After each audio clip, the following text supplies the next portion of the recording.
Assalamualaikum warahmatullahi wabarakatuh. Perkenalkan kami dari kelompok 8 untuk mata kuliah data mining yang diampuh oleh Pak Gunawan Syah ST. Di sini untuk kelompok kami mengambil studi kasus analisis penggunaan aplikasi komunikasi di kalangan mahasiswa dengan metode a priori. Sebelumnya izinkan memperkenalkan diri. Saya Muhammad Adlan bersama rekan saya Muhammad Wilpi dan juga Valen Pasha Albader. Nah, di kesempatan kali ini, di presentasi kali ini tuh kita akan memaparkan nih apa aja yang kita teliti selama mengambil studi kasus analisis penggunaan aplikasi komunikasi di kalangan mahasiswa. Untuk selanjutnya dimulai dari bagian latar belakang dan tujuan penelitian ini yang akan dijelaskan oleh Bilvi Akbar. Kepada Bilvi dipersilahkan. Terima kasih Adlan. Lanjut kita masuk ke bagian latar belakangnya. Jadi di era digital saat ini itu aplikasi seperti WhatsApp, Instagram, TikTok, Telegram, dan Gmail menjadi bagian penting dalam kehidupan sehari-hari. Dari banyaknya aplikasi tersebut, penting untuk dianalisis aplikasi mana yang sering digunakan bersamaan untuk memahami perilaku pengguna dan strategi pemasaran digital. Lanjut kita ke bagian tunjuk next. Nah, di sini masuk ke tujuan pembahasan. Poin pertama, mengidentifikasi aplikasi komunikasi yang sering digunakan bersamaan. Ini itu tujuannya untuk mengetahui aplikasi mana yang paling populer atau aplikasi mana yang sering digunakan oleh responden. Ini juga sangat penting untuk mengidentifikasi tren komunikasi digital saat ini. Lalu poin kedua, di sini menggunakan algoritma a priori dalam proses analisis data mining. Tujuan poin kedua ini untuk mencari tahu apakah ada keterkaitan antara salah satu aplikasi dengan aplikasi lain. Ini juga bisa berguna untuk strategi pemasaran atau pengembangan aplikasi. Dari saya cukup sekian, saya kembalikan kepada Adlan. Baik, terima kasih kepada Bilvi yang sudah menyampaikan latar belakang dan juga tujuan dari penelitian ini. Baiklah, selanjutnya akan dilanjutkan dengan pembahasan mengenai penggunaan metode a priori ini, atau lebih tepatnya ini tuh bagian inti dari presentasi kali ini. Jadi di studi kasus kami menggunakan, yang pertama-tama kami lakukan adalah mengumpulkan data, di mana kami menggunakan metode pengumpulan data yaitu melalui GForm, di mana kita menyebarkan GForm kepada kalangan mahasiswa baik di kampus maupun di luar kampus, kampus-kampus luar gitu. Di mana di setiap pertanyaan itu menyangkut aplikasi yang akan diteliti. Aplikasi yang kami teliti yaitu ada WhatsApp, Instagram, Gmail, Telegram, dan TikTok. Di mana kami mendapatkan kurang lebih sebanyak 20 data dari 20 responden yang didapatkan melalui GForm. Nah, di sini data-data ini tuh pertamanya ada skala 1 sampai 5, di mana di sini kita melakukan preprocessing kepada data ini, di mana skala 1 sampai 3 itu kita ubah menjadi angka 0. Kemudian untuk skala 4 sampai 5 itu kita ubah menjadi angka 1.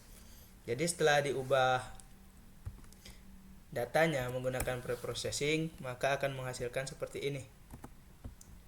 Setelah diubah. Jadi di setiap pengguna tuh ada perubahan. Seperti di sini bisa dilihat pengguna pertama dia menggunakan WhatsApp dan Instagram. Sedangkan untuk TikTok, Telegram, dan Gmail itu jarang atau tidak pernah digunakan. Jadi untuk 1 dan 0 ini tuh, untuk angka 1 itu sering digunakan dan juga sering. Kemudian untuk angka 0 itu dimulai dari tidak pernah menggunakan sampai jarang menggunakan. Oke, selanjutnya kita lanjut ke bagian penghitungan confidence dan support. Dimana bisa dilihat di sini ada rumusnya untuk menentukan support, yaitu jumlah transaksi yang mengandung A dibagikan dengan jumlah transaksi. Kemudian untuk confidence ada rumusnya juga, yaitu total transaksi yang mengandung A dan B dibagikan transaksi yang mengandung A. Jadi di sini yang pertama-tama kami hitung di sini adalah supportnya. Dimana untuk WhatsApp ini tuh dari total 20 respondents dibagikan yang menggunakan WhatsApp itu hasilnya ada 100%, dimana semua responden ini tuh menggunakan WhatsApp. Kemudian ada Instagram, TikTok, Telegram, dan Gmail. Caranya pun sama. Di sini dari data yang kami kumpulkan, kemudian ini tuh dibagi dengan orang-orang yang menggunakan aplikasi tersebut sehingga menghasilkan nilai supportnya, di mana Instagram menghasilkan support sebanyak 60%, kemudian TikTok menghasilkan sebanyak 15%, Telegram 5%, Gmail 15%. Kemudian kita masuk ke bagian dataset. Di sini kami mengubah menjadi total 6 dataset. Di mana yang dataset pertama yaitu WhatsApp dan Instagram. Kemudian yang kedua adalah Instagram dan TikTok. Yang ketiga WhatsApp dan TikTok. Yang keempat Telegram dan Gmail. Yang kelima WhatsApp dan Telegram, dan yang keenam WhatsApp dan Gmail. Dimana di sini dihitung kembali untuk nilai support dan confidence-nya dari rumus yang tadi dijelaskan. Dimana nih di sini kita bisa lihat untuk WhatsApp dan Instagram di situ digunakan oleh kurang lebih 12 orang. Menggunakan rumus menggunakan rumus support dan confidence, di sini didapatkanlah untuk support dan confidence-nya untuk dataset WhatsApp dan Instagram ini tuh ada di 60% untuk keduanya, nilai supportnya 60% dan juga confidence-nya 60%.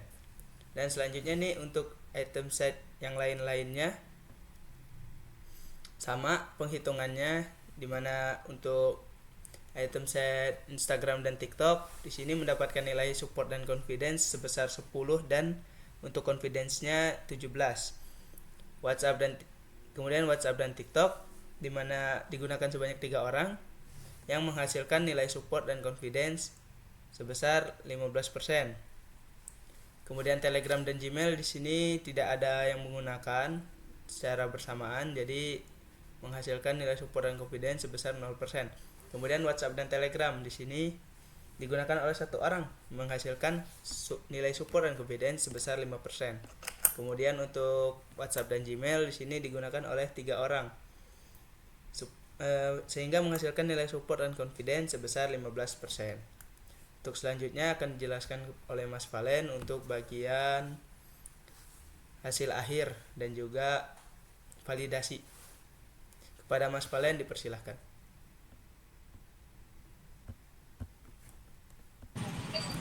Oke, baik. Kita lanjut ke hasil utamanya. Untuk hasil utamanya sendiri, kita mendapatkan nilai minimum supportnya yaitu di angka 45% dan minimal confidence-nya di angka 55%. Kami mengambil nilai tersebut karena itu adalah nilai yang sering digunakan dari beberapa contohnya. Kita lanjut aja ke hasil validasinya. Untuk yang pertama, association rules-nya yang pertama adalah WhatsApp dan Instagram yang menyentuh angka support dan confidence sebesar 60%. Dengan hasilnya itu true, karena berada di atas minimum support dan minimum confidence-nya. Lalu untuk yang kedua ada Instagram dan TikTok dengan nilai support sebesar 10%, dengan confidence-nya dengan hasilnya 17%. Maka untuk hasilnya adalah false karena masih di bawah minimum support dan minimum confidence-nya yang telah kita tetapkan. Selanjutnya ada WhatsApp dan TikTok dengan hasil support dan confidence-nya menyentuh angka 15%, dengan hasilnya itu false karena masih ada di bawah dari minimum support dan minimum confidence-nya. Lalu ada Telegram dan Gmail dengan hasil yang support dan confidence-nya menyentuh di angka nilai 0%, maka hasilnya adalah false karena tidak menyentuh angka minimum support dan minimum confidence-nya. Lalu yang selanjutnya adalah WhatsApp dan Telegram dengan hasil dengan hasil support dan confidence-nya itu sebesar 5%, dan hasilnya itu false juga karena memiliki nilainya itu di bawah dari minimum support dan minimum confidence. Dan yang terakhir ada WhatsApp dan Gmail. Untuk support dan confidence-nya itu kita mendapatkan nilai sebesar 15%. Dengan hasilnya itu false. Dari sini kita bisa melihat bahwa WhatsApp adalah platform yang sering digunakan, yang paling dominan di kalangan responden, baik untuk keperluan pribadi ataupun keperluan organisasi atau dan lain sebagainya. Lalu untuk yang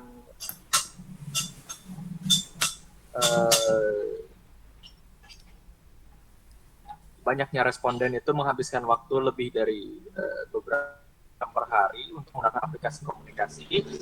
Ini menunjukkan tinggi kecenderungan atau intensitas komunikasi digital.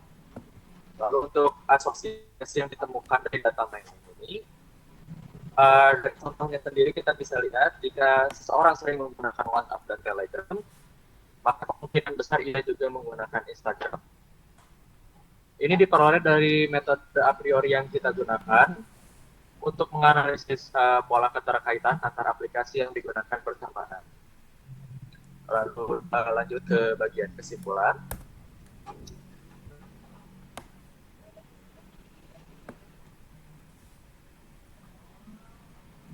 Oke. Untuk kesimpulan yang pertama, kita mendapatkan metode a priori ini. Kenapa metode a priori sangat cocok untuk penelitian kita kali ini? Karena ini bisa menemukan pola keterkaitan antar aplikasi komunikasi yang bisa digunakan untuk menganalisis perilaku pengguna lebih lanjut. Seperti itu.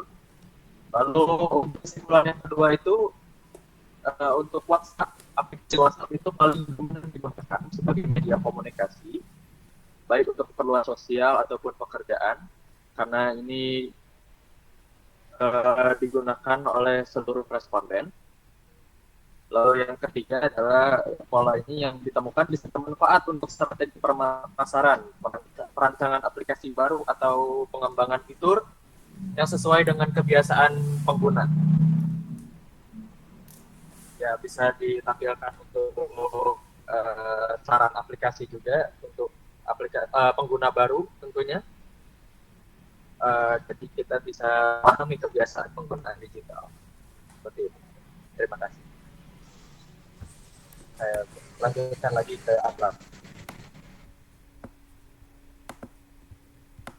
Baik, terima kasih kepada Pak Len yang sudah presentasikan untuk bagian hasil akhir, validasi, dan juga kesimpulan. Jadi untuk kesimpulan secara besar untuk studi kasus yang kami ambil ini tuh, yang pertama kita mendapatkan bahwa WhatsApp merupakan aplikasi yang sangat dominan, sering digunakan oleh mahasiswa untuk berkomunikasi. Kemudian juga untuk mencari sebuah pola, menggunakan metode a priori ini itu bisa digunakan. Juga bisa menggunakan metode-metode lain. Namun dikarenakan studi kasus kami cocok menggunakan metode a priori, kami mengambil metode a priori. Mungkin sekian untuk presentasi dari kelompok kami. Jika ada salah kata kami mohon maaf. Dan saya juga ingin mengucapkan terima kasih kepada Pak Gunawan Syah yang telah memberikan kesempatan untuk mengumpulkan presentasi ini melalui online. Sekian, wabillahi taufik wal hidayah. Wassalamualaikum warahmatullahi wabarakatuh.